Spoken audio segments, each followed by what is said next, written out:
Anjarakandy medical കോളേജിൽ പ്രത്യേക അന്വേഷണ സംഘത്തിന്റെ പരിശോധന ഇപ്പോൾ നടക്കുകയാണ്. അജീഷ് ജയകുമാറാണ് വിവരങ്ങളുമായി ചേരുന്നത്.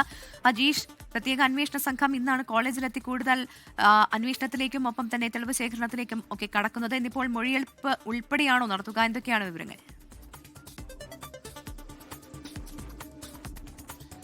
പ്രവിധ അതുൾപ്പെടെയുള്ള കാര്യങ്ങളാണ് അന്വേഷണ സംഘം ഇന്ന് നടത്തുന്നത്. അല്പസമയം മുമ്പാണ് അന്വേഷണ സംഘ തലവനുൾപ്പെടെ ACP ഹരിപ്രസാദ് ഉൾപ്പെടെയുള്ള പോലീസ് സംഘം ഇവിടെ എത്തിയത്.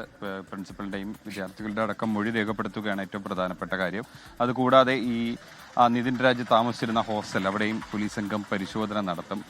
പ്രധാനമായും ഈ തെളിവ് ശേഖരണം അടക്കമുള്ള കാര്യങ്ങളാണ് ഇവർ ശ്രദ്ധിക്കുന്നത്. മാത്രമല്ല ഇന്ന് ഈ കുട്ടികൾ, ഈ ഫൈനൽ ഇയറിലെ കുട്ടികൾ ഇന്ന് മാനേജ്മെന്റുമായിട്ടൊരു ചർച്ച നടത്താനായിട്ട് ആലോചിച്ചിരുന്നു. അവർ പ്രധാനമായി ഉദ്ദേശിക്കുന്നത് ഈ അധ്യാപകരുടെ ഈ റാം എന്ന് പറയുന്ന അധ്യാപകനെ നീക്കണം തുടങ്ങിയ ആവശ്യങ്ങൾ, വേറെയും ചില ആവശ്യങ്ങളുണ്ടായിരുന്നു. അത് ഉൾപ്പെടെയുള്ള കാര്യങ്ങൾ മുന്നോട്ട് വയ്ക്കാൻ വേണ്ടി മാനേജ്മെന്റുമായ ഒരു ചർച്ചയ്ക്ക് അവർ തീരുമാനിച്ചിരുന്നു.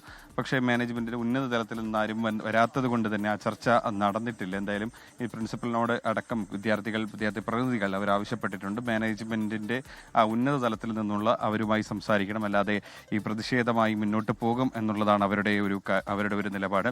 എന്തായാലും ഇപ്പോഴും പോലീസ് സംഘം ഇവിടെ പരിശോധന നടത്തുന്നുണ്ട്. പ്രധാനമായും പ്രിൻസിപ്പലിന്റെ മാത്രമല്ല അധ്യാപകരുടെയും വിദ്യാർത്ഥികളുടെ അടക്കം മൊഴികൾ രേഖപ്പെടുത്തുകയാണ് അവരുടെ പ്രധാനപ്പെട്ട ഉദ്ദേശം.